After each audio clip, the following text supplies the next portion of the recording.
Hi, I'm Bill O'Reilly. Thanks for watching us tonight. Donald Trump, Commander-in-Chief. That is the subject of this evening's Talking Points memo. As we reported last week, the President's job approval numbers are likely to go up because he took strong action against Syria after the tyrant Assad gassed his own people.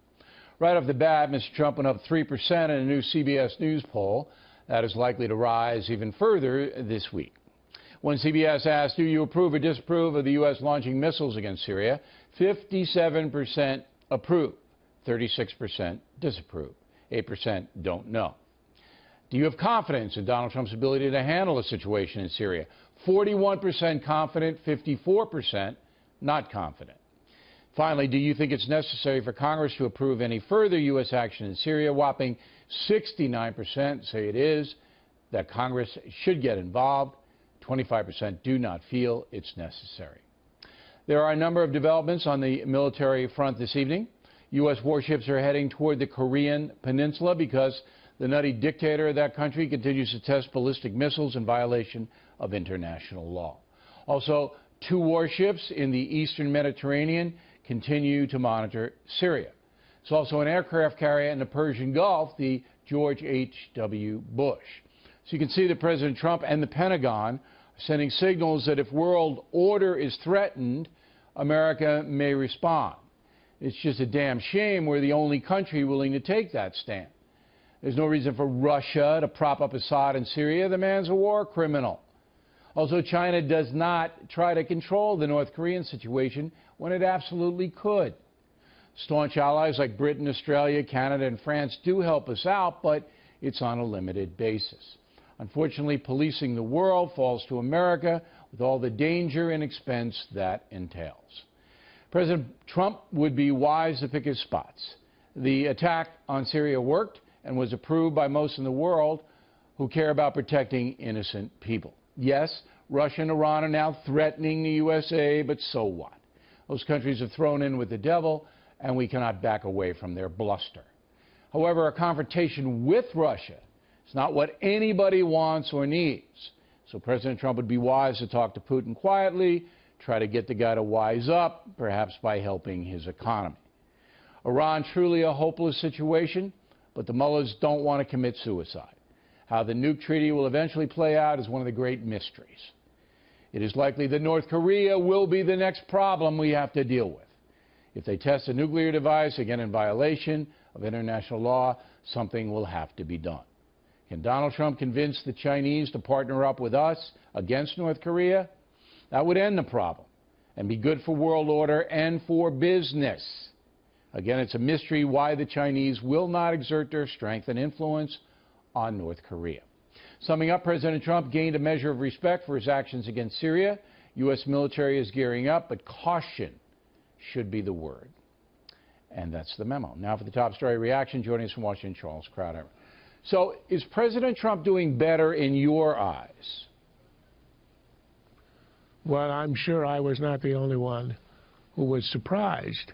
After all, this is a man who campaigned on precisely not being the policeman of the world. He's a man who campaigned on America first. He said that the people around the world were bleeding us dry, mocking us. And here he was even talking about allies. Just a week before the strike, he said in his speech, I'm not president of the world, I'm president of the United States. And just 3 days before the attack, his own Secretary of State and UN ambassador essentially said we're willing to live with Assad. The idea of getting rid of him is off the table. Given all that, it was surprising and gratifying that Trump took the measure he did, and he essentially undermined and contradicted the entire idea, the one that was sort of the main theme of his inaugural address, that we were not the policemen of the world, we were not going to be acting on behalf of others, we were only going to be looking after ourselves, and the world needs us. They needed that strike, and they needed the message. This is not going to alter the course of the war in Syria, but it was a message to Russia, a message to China, and most importantly to North Korea, that the days of walking all over the U.S. and 8 years under Obama, knowing that the U.S. will do nothing, those days are over. It doesn't guarantee that we're going to do anything in the future, but it certainly says do not count on the passivity that you've seen for the last 8 years. I think that answer was 75 minutes long, but from what I took of it, your opinion of Donald Trump has risen. Were you taking? Okay. Were you taking notes? I hope you were. Because when I go long, I know I have you a can very get confused sometimes. Very, very sophisticated mind, and I kind of understood what you said. Not all of it, but nobody could possibly understand all of it. Now, you have a situation where I don't think Trump contradicted himself. I don't think he's making himself in America the policeman of the world. This is a war crime situation. There's a difference between Assad, who's going to sit there. We're not going to remove him unless he does it again. Then maybe all bets will be off. But when you commit a war crime that harkens back to pre-World War II days, and when you do something that heinous, there's only one country in the world, Charles, only one, that's us, that's going to do something about it. And I think that the president stepped up and said, I'm not going to tolerate war crimes. I think that's what this is about. But that's precisely being policeman of the world. No, it's not. No, policeman of the world is basically regime change, occupation. You know, if a felony is committed, you go in. This wasn't a felony. This was way beyond that. What you're saying is a crime against humanity was committed. Right. It was not an attack on the U.S. It was not a threat to the United States. But it was in a way. We stepped in. Poison gas is allowed to be used. Come on, you know. No. You know it's not. If poison gas is allowed to be used without punishment, it will spread. And now we have a North Korean situation, which is absolutely a danger to the United States. If they're going to do a nuke test, an underground nuke test, I mean, they're basically saying we're going to do what we want, and if someday we want to launch this nuke at somebody else, we'll do that too. But I want to get into China. But that's why I think... Go ahead. Go ahead. All right, China. Well, look, I think what you said about China, that it's a mystery why they're not reining in the North Koreans, it's not a mystery at all. China sees North Korea, number one, as very useful, a thorn in the side of the United States for 50 years. China's interest is to expand its influence in its periphery, meaning the Pacific Rim. It does not want us there. It's trying to drive us out. That's why it's doing all the construction on those islands. That's its objective.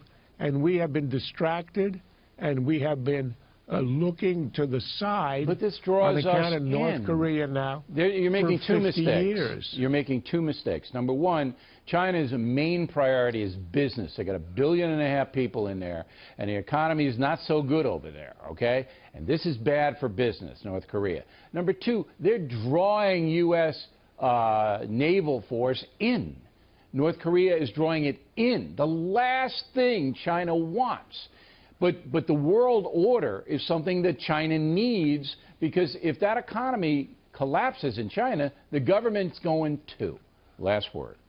Look, the Chinese calculation is if they help to bring down the North Korean regime, they are going to have a democratic, westernized South Korea all the way up to the border, probably with nuclear weapons, and that is the last thing they want.